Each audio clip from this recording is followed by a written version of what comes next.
السلام عليكم ورحمة الله وبركاته. أعوذ بالله من الشيطان الرجيم. بسم الله الرحمن الرحيم. الحمد لله رب العالمين، والصلاة والسلام على أشرف خلق الله سيدنا ومولانا أبي القاسم المصطفى محمد وعلى آله الطيبين الطاهرين وصحبه الأخيار المنتجبين وعلى جميع الأنبياء والمرسلين. رب اشرح لي صدري ويسر لي أمري واحلل عقدة من لساني يفقه قولي. أما بعد، يقول الله تعالى في كتابه الكريم: بسم الله الرحمن الرحيم. يوم تشهد عليهم ألسنتهم وأيديهم وأرجلهم بما كانوا يعملون. Quran chapter 24 verse 24. On the day their tongues, their hands and their feet will testify against them for what they used to do.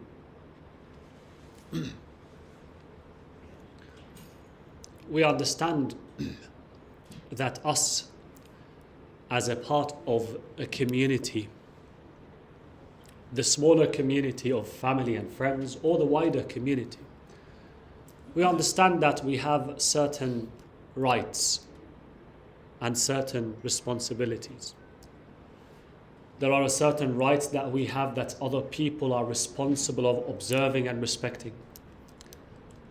And other people and things around us have rights upon us, and therefore we have the responsibility of observing them and respecting them.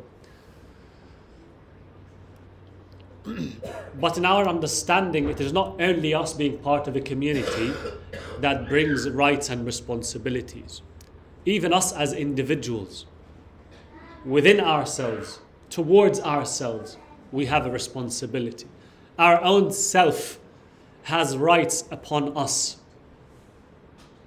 And this is what the fourth successor of the Prophet ﷺ, Imam Zainul Abidin alayhi salam, taught us in the treasures that he left for us, named as the treatise of rights, Risalatul Huquq. Of the first rights that Imam Zainul Abidin tells us about is what is called Haqqun Nafs, the right of your own self upon you. Your self has rights upon you.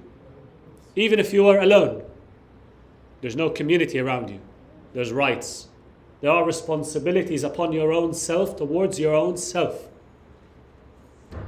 For example, the Imam alayhi salam would say, وَأَمَّا حَقُّ نَفْسِكَ عَلَيْكَ فَأَنْ تَسْتَوْفِيهَا فِي طَاعَةِ اللَّهِ. As for the right of yourself, your nafs, against you, is that you employ it in obeying God. This self that God has given you, it has rights upon you.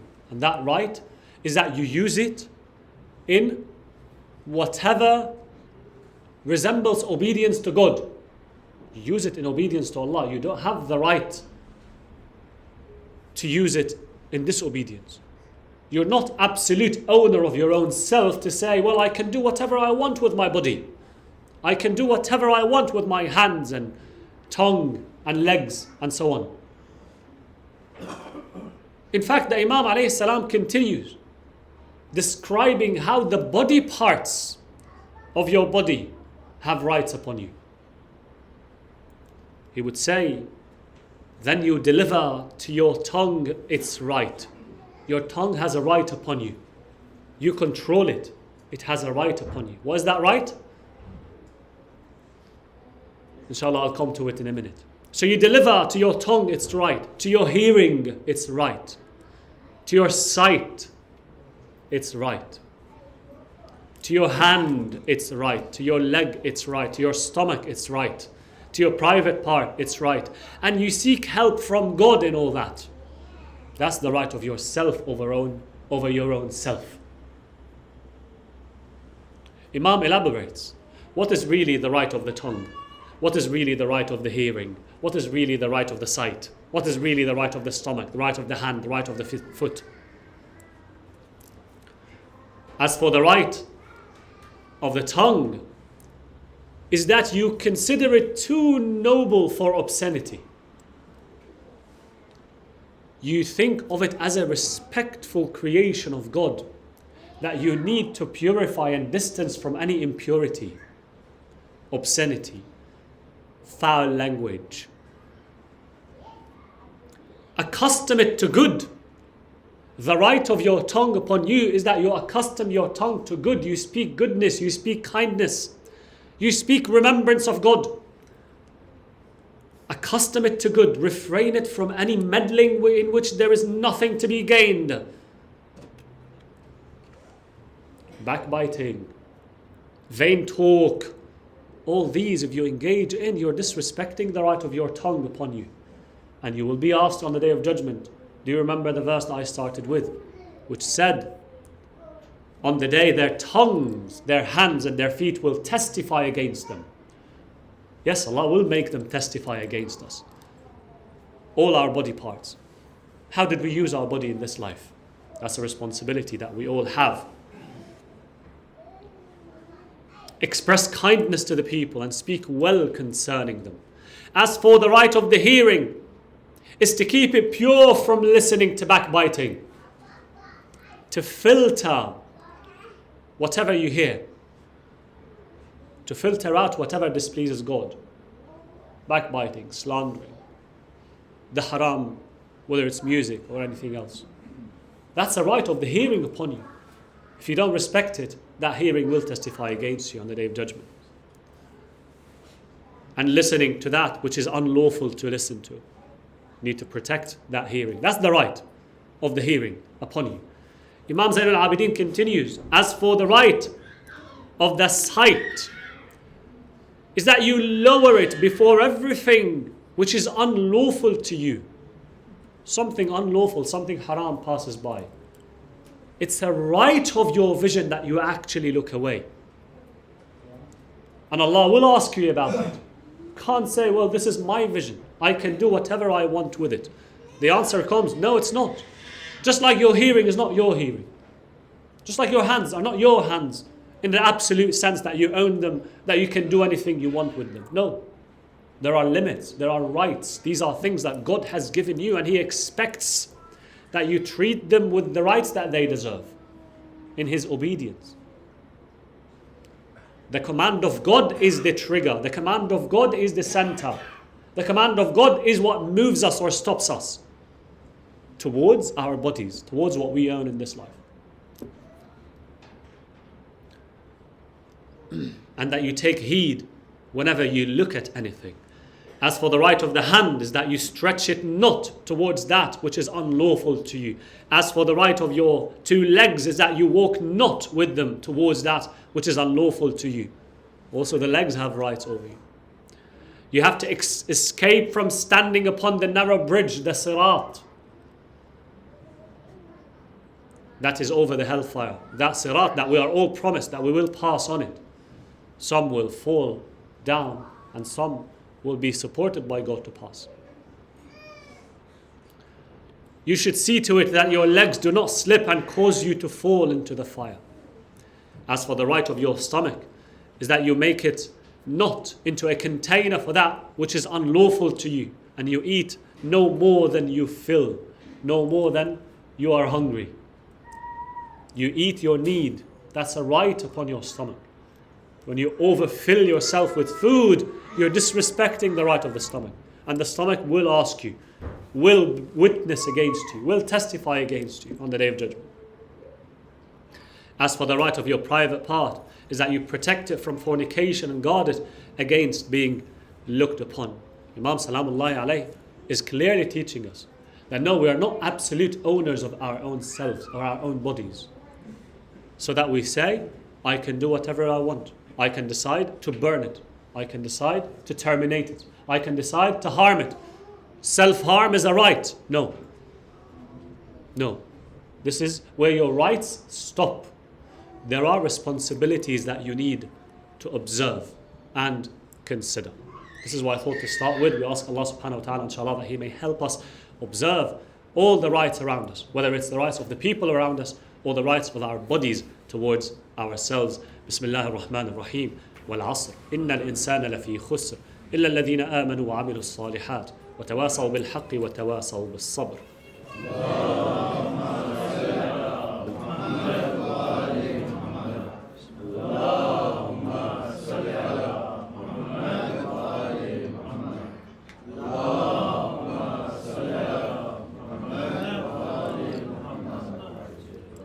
أعوذ بالله من الشيطان الرجيم بسم الله الرحمن الرحيم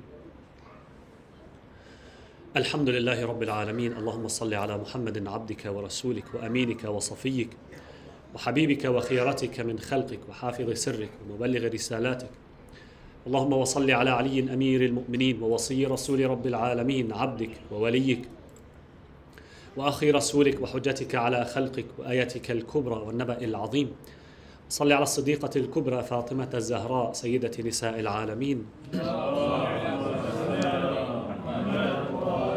صل على سبطي الرحمة وإمامي الهدى الحسن والحسين سيدي شباب أهل الجنة أجمعين صل على أئمة المسلمين علي بن الحسين ومحمد بن علي وجعفر بن محمد وموسى بن جعفر وعلي بن موسى ومحمد بن علي وعلي بن محمد والحسن بن علي والخلف الهادي المهدي حججك على عبادك وأمنائك في بلادك صلاة كثيرة دائمة.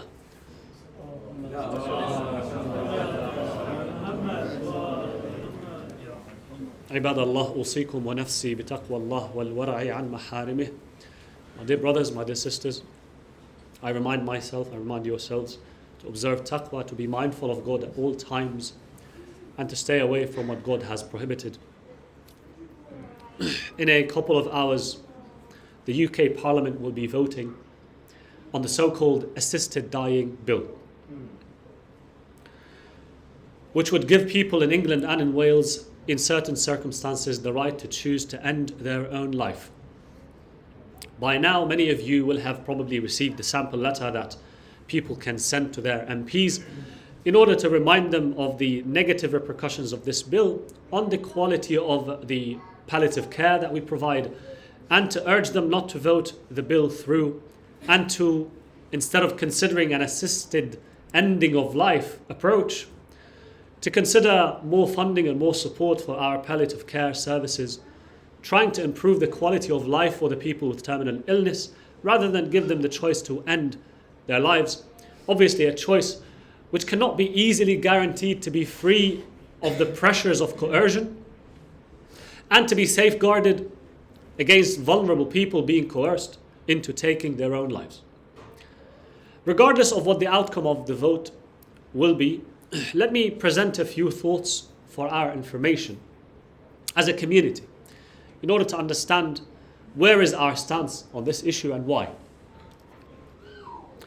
It is essential that when we discuss Muslim responses to modern issues, assisted dying, euthanasia, is one of the examples.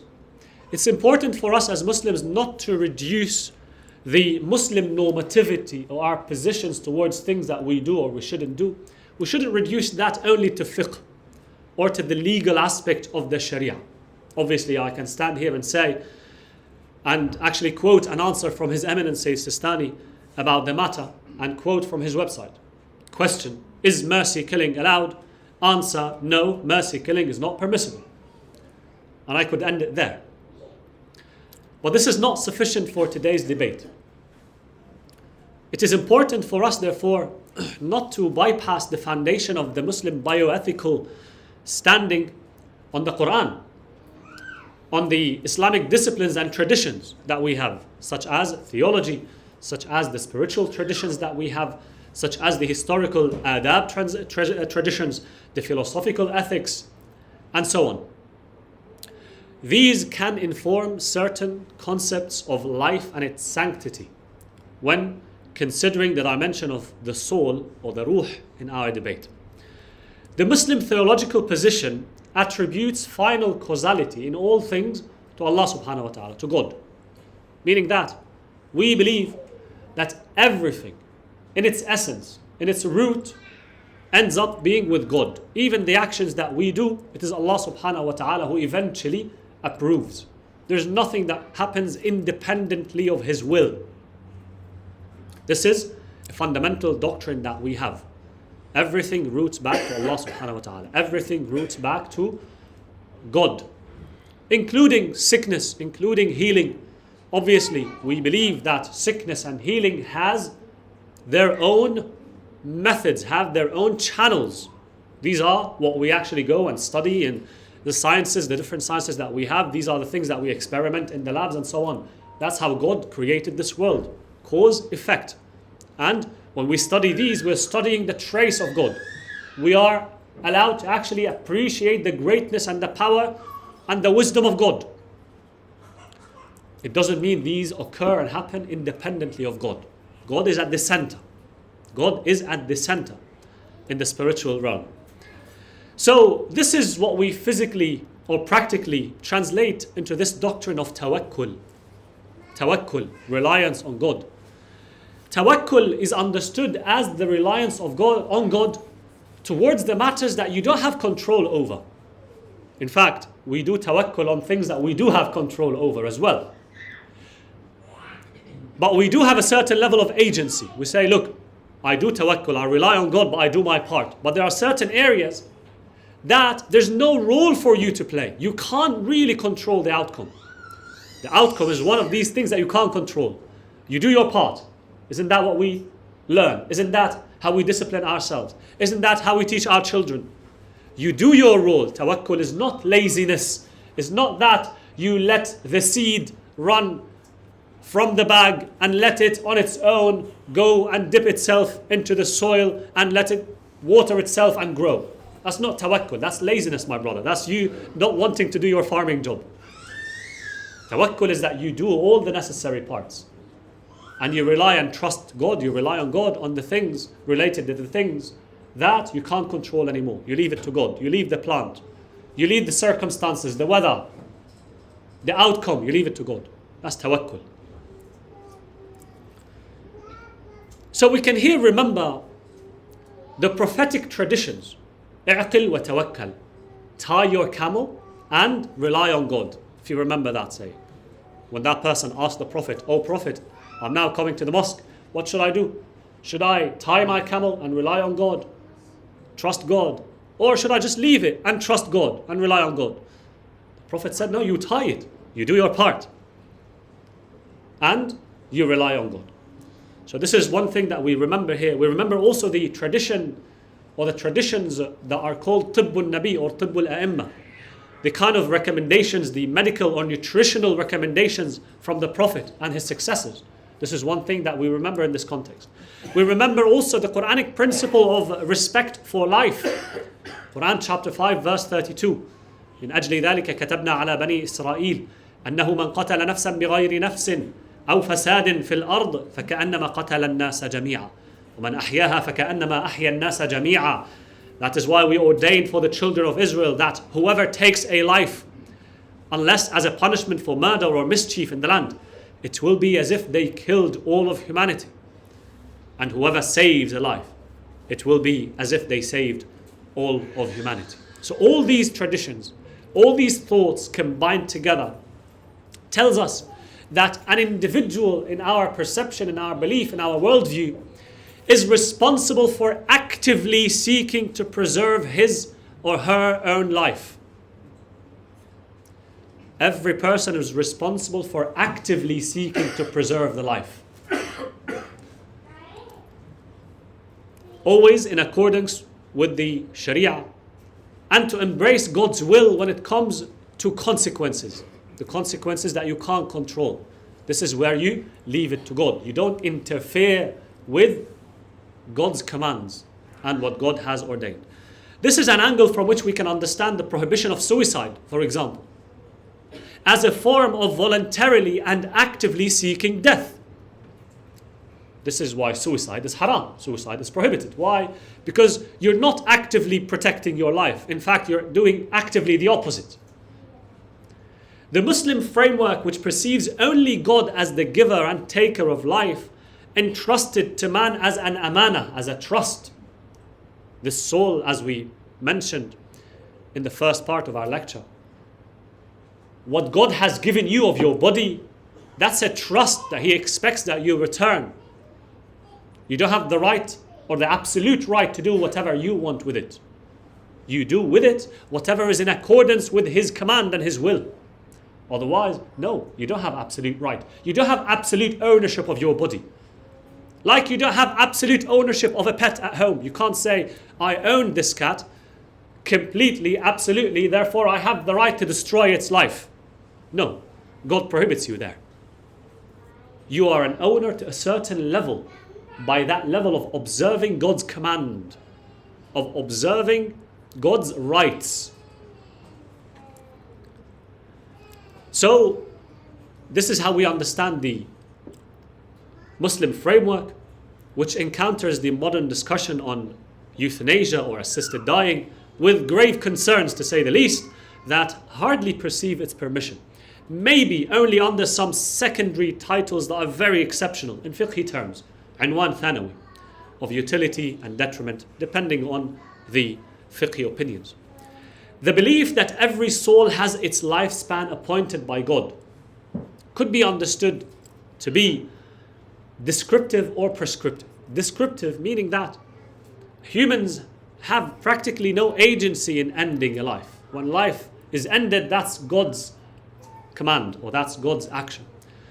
Or prescriptive, meaning that it is actually humans must not take part in ending the life.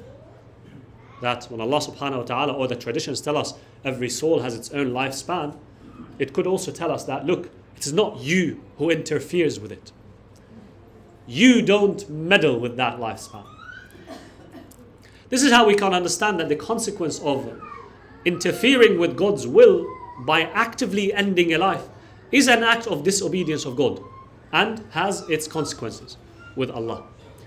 And so we can understand the classical fiqhi dismissal of euthanasia as suicide or mercy killing as killing, inspired by an atheistic worldview.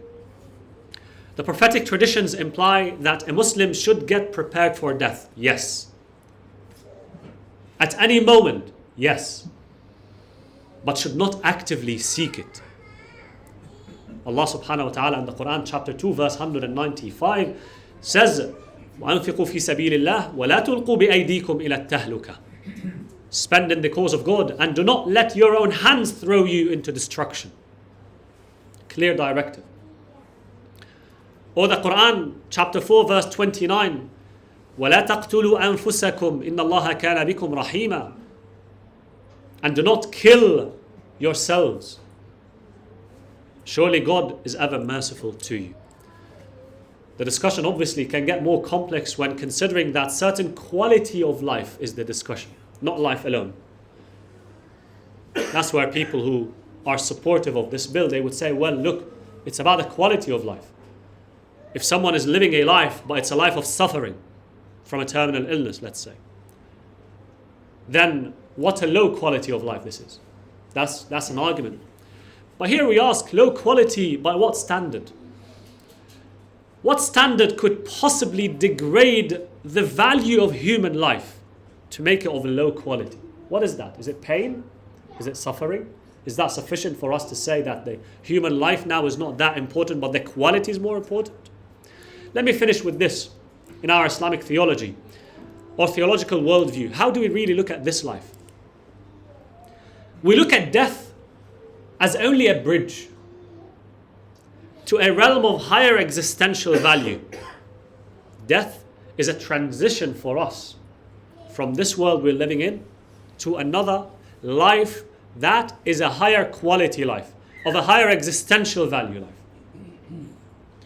And this worldly life, including its suffering, is seen as man's chance to prepare for the eternal abode. That next abode is going to be eternal. There's no way back. Hence, every second of consciousness in this world, be it with pain, be it with suffering, not to belittle the pain and suffering. May Allah help everyone who is in pain and in suffering, because no one understands their pain except themselves. May Allah help everyone who is ill and in pain. But every second of consciousness in this world is an invaluable asset that can lift up the quality of our real spiritual life in the afterlife, even amidst suffering in this world. After all, this world is the world of suffering. This world is the world of difficulties. And this is where, when we compare this life that we believe in now, what it is, compared to the life that is waiting for us after death, this is where we think no one has the right to terminate that second of opportunity that any soul can have to approach God closer and closer, or to return to God. This is how valuable we see life. This is how valuable we see every second of life. And this is the basis on which we usually position ourselves when it comes to discussions of euthanasia, or what is called today assisted dying. I say this and I ask God to forgive me and forgive yourselves. أقول قولي هذا وأستغفر الله لي ولكم. بسم الله الرحمن الرحيم. إن الله وملائكته يصلون على النبي يا أيها الذين آمنوا صلوا عليه وسلموا تسليما.